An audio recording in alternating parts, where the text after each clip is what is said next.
I am very fortunate to be part of what I like to call the spectrum generation.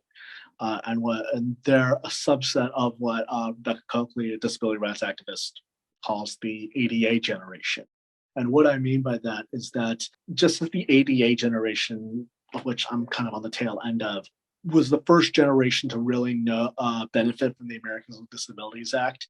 In the same way, the Spectrum generation benefited from a better diagnostic criteria that improved from 1980 to 2013, and simultaneously also benefited from the Americans with Disabilities Act and the Individuals with Disabilities Education Act, specifically including autism as a disability that students have that entitles them to a free, appropriate public education. All of those inclusions, all of those breakthroughs entitled autistic people to opportunities that they otherwise wouldn't have. Now, they weren't perfect by any stretch of the imagination. The Diagnostic and Statistical Manual of Mental Disorders is a flawed tool, just like any other tool.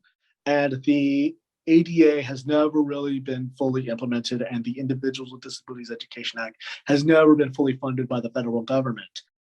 But they were a taste, and they were a preview of what a more just and equitable world could look like.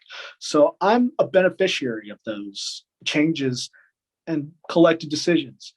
And conversely, what's interesting is now that generation are becoming doctors, lawyers, disability rights activists, elected officials, journalists, writers. But then what's even more interesting is the generation that's coming after us. When I'm on social media or when I talk with autistic people who are younger than me, they don't have the same hangups that even my generation had. You know, my generation was fortunate because we didn't have to go through institutionalization like our forebears did. But a lot of the younger people, they grow up with a fully formed understanding of what autism is and with it in the public conversation.